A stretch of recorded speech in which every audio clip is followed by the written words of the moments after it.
मैं आप लोगों से दरखास्त करूंगा कि आप पिछले 11 साल में जो आम आदमी पार्टी चला रही है सरकार, उसने जो शिक्षा, रोजगार और यहां डेवलपमेंट के क्षेत्र में काम किया, उस पर सवाल करें। साथियों, मैं पूछना चाहूंगा यहां पे मौजूद सभी सदस्यों से कि आप लोगों को शिक्षा के क्षेत्र में इस सरकार ने क्या दिया। केजरीवाल की सरकार पिछले 10 सालों से यहां पे दिल्ली में सत्ता में आसीन है। उन्होंने बहुत लंबे चौड़े वादे किए थे आप सभी से। आपके बच्चों की शिक्षा को लेकर उन्होंने लंबे चौड़े वादे किए थे। उन्होंने कहा था कि मैं एक तरफ वर्ल्ड क्लास एजुकेशन आपके बच्चों को देने का काम करूंगा, कहा था कि मैं 20 नए कॉलेजेस खुलवाऊंगा दिल्ली में।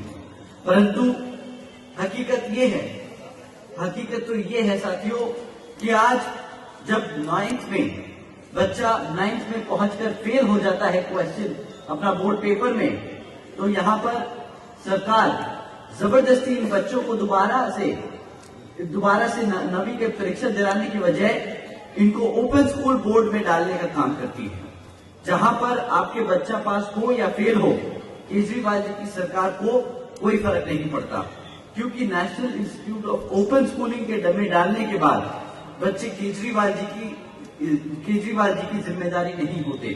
परंतु इन बच्चों को केजरीवाल जी की सरकार अपनी रिपोर्ट कार्ड में ट्रांसफर स्टूडेंट्स दिखाकर अपना रिपोर्ट कार्ड ठीक कर लेती है और हर साल आप लोगों के बीच में आकर बोलती है कि हमने 9th में तो इतने सारे बच्चे पढ़ाने लिखाने का काम किया है। हकीकत तो ये है साथियों कि अगर 40% से ज्यादा बच्चे जो 9th में फेल हो जाते हैं और एक बार जब फेल हो जाते हैं तो उनको आगे बढ़ने की जो क्षमता है, जो एवेन्यूज हैं, जो मिलने का जो जरिए हैं आगे बढ़ने के शिक्षा के क्षेत्र में, वो खत्म हो जाते हैं। और आप सभी जानते हैं कि इन सरकारी स्कूलों में किन समाज के बच्चे पढ़ने आते हैं। आप जानते हैं कि हमारे पिछड़े समाज, एससी समाज के बच्चे ही यहाँ सरकारी स्कूलों में पढ़ते हैं। जब यहाँ पे शिक्षा का ध्यान नहीं दिया जाएगा, एक तरीके से हमारे समाज को रोकने का काम किया जाएगा, हमारे बच्चों को अनपढ़ रखने का काम किया जा रहा है। यही केजरीवाल जी की सोच है साथियों। इनकी सोची समझी साजिश है हमारे समाज के बच्चों को आगे बढ़ने से रोकने की, क्योंकि अगर हमारे बच्चे पढ़ लिख जाएंगे तो अपने समाज के हकों के लिए लड़ना जान जाएंगे। पर साथियों, ये चाहते नहीं कि हमारे बच्चे अपने समाज के लिए लड़ने का काम करें, क्योंकि अगर वो लड़ेंगे तो वो जान जाएंगे, समझ जाएंगे कि इनकी किस तरह नीतियां हमारे समाज को, हमारे एससी, एसटी, ओबीसी समाज को पिछड़ा रखने की साजिश कर रही है। साथियों, इनका ये कोई अकेला झूठ नहीं कि जो ये कह रहे थे कि एजुकेशन को वर्ल्ड क्लास एजुकेशन सिस्टम बनाएंगे दिल्ली में। इनका दूसरा झूठ कि हम दिल्ली के युवाओं को रोजगार देंगे। केजरीवाल जी ने 2014 में वादा किया था और फिर कि 8 लाख रोजगार देंगे, और फिर 2022 में फिर से वादा किया कि वो 20 लाख से ज्यादा नौकरियां देने का काम करेंगे हमारे युवाओं को। और केजरीवाल जी का सच क्या है? सत्ता में आने के बाद यहाँ पर दिल्ली में सिर्फ मात्र 12,500 नौकरियां दी गई। 11 सालों में सिर्फ मात्र 12,500 नौकरियां दी गई। ये भाई साहब इतनी लंबी लंबी फेंकते हैं। इन्हें पॉलिटिशियन नहीं, इन्हें ओलंपिक में एक एथलीट होना चाहिए था जहां पे फेंकने का काम किया जाता है। अगर ये इतनी वहां पे फेंकते तो शायद एक आध गोल्ड मेडल निकाल जाते, परंतु यहाँ नेता बनकर जो उन्होंने फेंकने का काम किया है साथियों, इससे सिर्फ और सिर्फ हमारे समाज का नुकसान हुआ है। हकीकत तो ये है कि दिल्ली सरकार में जो पहले सरकारी पक्की नौकरियां थी, उनको भी इन्होंने कच्ची नौकरियां करने का काम किया है। आज 40% से ज्यादा सरकारी नौकरियां कॉन्ट्रैक्चुअल जॉब्स बना दी गई हैं, क्योंकि कॉन्ट्रैक्चुअल जॉब्स के चलते हुए कॉन्ट्रैक्चुअल जॉब्स में रिजर्वेशन नहीं देना पड़ता, उनका अधिकार मारा जाता है। हमारे समाज का अधिकार मारने का काम इन्होंने किया है। इनका तीसरा झूठ, इन्होंने कहा था कि दिल्ली को सिंगापुर बनाएंगे। ये सिंगापुर के चक्कर तो काट आए और यहाँ पर बहुत अच्छे अच्छे पुलाव भी पका दिए इन्होंने कि यहाँ पे अंडरग्राउंड वायर्स करी जाएंगी इलेक्ट्रिसिटी की, हर घर में साफ पानी होगा, दुनिया की सबसे बड़े एजुकेशन सिस्टम का निर्माण करेंगे। परंतु साथियों, हकीकत तो ये है कि आज भी 10 साल बाद सिंगापुर तो दूर की बात है, दिल्ली को आज तक साफ पानी नहीं मिल पाया। इतना ही नहीं, जब भी हर बार गर्मी के मौसम में पानी की शॉर्टेज होती है तो हमारे समाज के लोगों को, यहाँ आधे से ज्यादा दिल्ली की जनता को टैंकरों पर निर्भर होना पड़ता है, और वो भी कोई सरकार नहीं भेजती। ये प्राइवेट टैंकर वाले हैं जो आप लोगों को महंगे दाम में वही साफ पानी दे देने का काम करते हैं जो सरकार ने वादा किया था आपको सस्ते दामों में देने का। साथियों, फिर ये बोलते हैं कि हम दिल्ली को सिटी ऑफ लेक्स बनाएंगे, बहुत सारी यहाँ पे तालाब बनाएंगे, सिटी ऑफ लेक्स।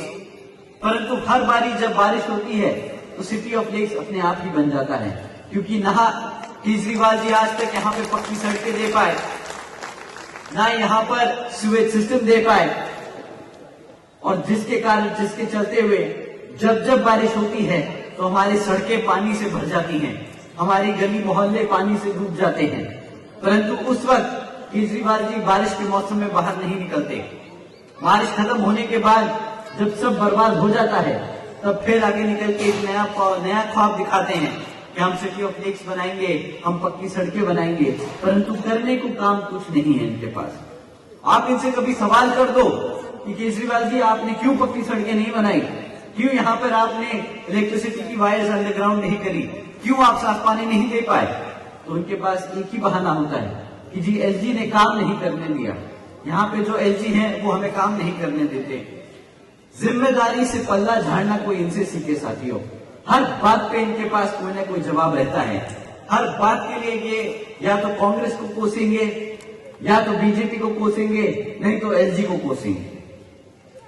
साथियों, केजरीवाल जी ने तो ये भी वादा किया था कि वो यमुना को साफ करके यहाँ पर आप लोगों के साथ 5 साल बाद डुबकी लगाने का काम करेंगे।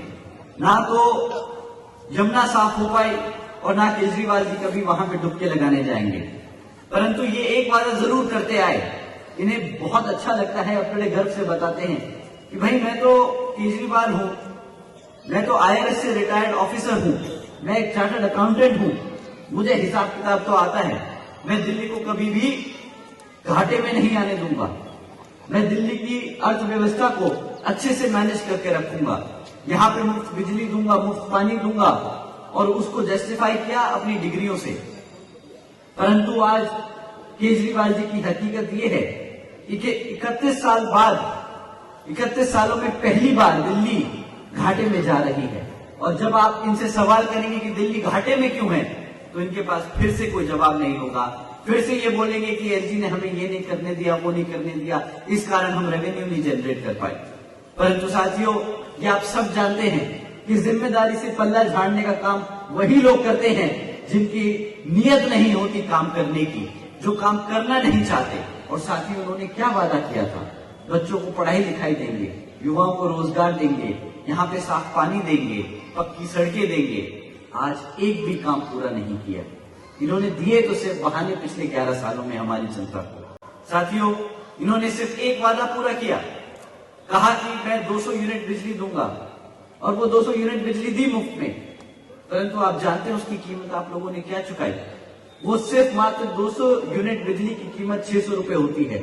और मैं यहाँ जानता हूँ कि सब हमारे बहुजन समाज, SC समाज, ST समाज, OBC समाज के सभी लोग इतने तो सक्षम हैं कि वो 600 रुपए की भीख नहीं मांगेंगे, अपने हकों के लिए लड़ना जरूर जानते हैं।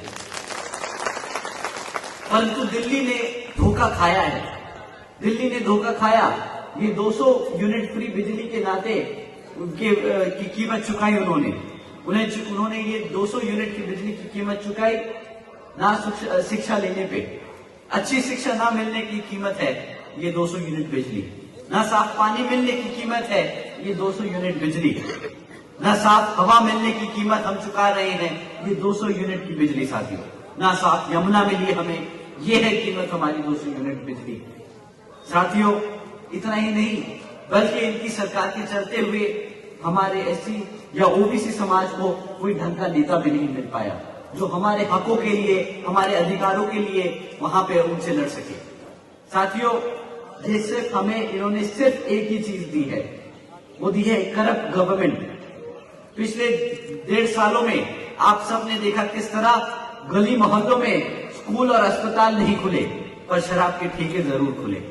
हर गली मोहल्ले में शराब के ठेके खोले इन्होंने, और ज्यादातर शराब के ठेके किन के मोहल्लों में खुले, यहाँ पे बैठी जनता सब जानती है। हमारे SC ST OBC कमजोर वर्ग के समाज के घरों में, घर के बाहर इन्होंने शराब के ठेके खोले। हमारी महिलाएं जानती हैं कि कितना दुख और दर्द इससे हमें पहुंचता है साथियों। और इसी की गलत काम नीतियों के चलते हुए इन्हें सरकार ने, कोर्ट ने इन्हें जेल में भी डालने का काम किया है। ये सब चक्कर लगा के आए हैं जेल के। अपने आप को आम आदमी बोलते हैं, आम आदमी ईमानदार पार्टी बोलते हैं। अगर इतने ही ईमानदार थे तो भैया जेल क्यों गए, इस्तीफा क्यों दिया, इस्तीफा क्यों दिया मुख्यमंत्री के पद से? घबरा गए क्या, डर गए थे क्या? वैसे तो मंचों से प्रेस कॉन्फ्रेंस करके दुनिया जहां के वादे ठोकते हैं। 2100 रुपए ले लो महिला सहयोग में, महिलाओं को मुफ्त में बस में घूमने का मौका देंगे, तीर्थ यात्रा कराएंगे, मुफ्त में बिजली देंगे, शिक्षा देंगे। ये दुनिया जहां के वादे तो किए, परंतु हकीकत क्या है? आज भी आप जहरीली हवा के बीच में रह रहे हैं। आज भी आपके बच्चे पढ़ लिख नहीं पा रहे। अगर आप अपने बच्चों की शिक्षा के लिए सवाल करेंगे तो इनके पास जवाब नहीं होगा। इन्होंने तो मौका भी मिला, इनको मौका मिला हमारे SC ST OBC समाज के लोगों को वो पद देने का और उन्हें काम करने देने का मौका मिला। जब ये लोग, इनके उप मुख्यमंत्री और मुख्यमंत्री दोनों जेल में थे, तो इन्हें नया मुख्यमंत्री और उप मुख्यमंत्री नियुक्त करना था। इनके पास क्या पूरे 70-72 सीटों पे इन्हें एक MLA नहीं मिला SC ST का, जो ये चीफ मिनिस्टर बना सके? आप ही बताइए, क्या आपको मिला दिल्ली का SC या ST OBC समाज से चीफ मिनिस्टर? हाथ उठा के बताइए, मिला कि नहीं मिला? नहीं मिला ना। ऐसा तो है नहीं कि आम आदमी पार्टी से कोई SC या ST या OBC समाज से नेता चुन के ना गया हो विधानसभा में, गए थे। परंतु क्यों केजरीवाल जी ने हमारे समाज से किसी को भी उप मुख्यमंत्री या मुख्यमंत्री नहीं बनाया? ये भी एक बहुत बड़ा सवाल है, जिसका जवाब आप आने वाले विधानसभा में वोट सही पार्टी को डालकर देने का काम करेंगे। साथियों, मैं आप लोगों के बीच में स्पष्ट कर देना चाहता हूं कि केजरीवाल जी SC OBC विरोधी हैं, आरक्षण विरोधी हैं और बाबा साहब विरोधी हैं। क्योंकि साथियों, केजरीवाल जी की ही वो आम आदमी पार्टी है जिसने सुप्रीम कोर्ट में SC ST रिजर्वेशन में सब क्लासिफिकेशन की याचिका लगाई थी। आप सब जानते हैं कि आदरणीय बहन कुमारी मायावती जी ने आपको सब कास्ट कैटेगराइजेशन के बारे में समझाया है, किससे हमारे समाज को किस तरह बांटने का काम किया जाएगा। और इसकी याचिका ये आम आदमी पार्टी ने लगाई, ये अरविंद केजरीवाल जी ने लगाई है। ये चाहते हैं कि हमारा समाज बंटकर कटकर आपस में लड़ झगड़ कर रह जाए, कभी तरक्की ना करे, कभी सवाल ना करे कि हमारे बच्चों की शिक्षा का अधिकार कहाँ है, हमारे युवाओं का रोजगार का अधिकार कहाँ है। साथियों, ये नहीं चाहते कि हमारा समाज अपने पैरों पर खड़ा हो जाए। परंतु साथियों, मैं आपसे फिर कहता हूं कि केजरीवाल जी SC OBC विरोधी हैं, आरक्षण विरोधी हैं और बाबा साहब विरोधी हैं।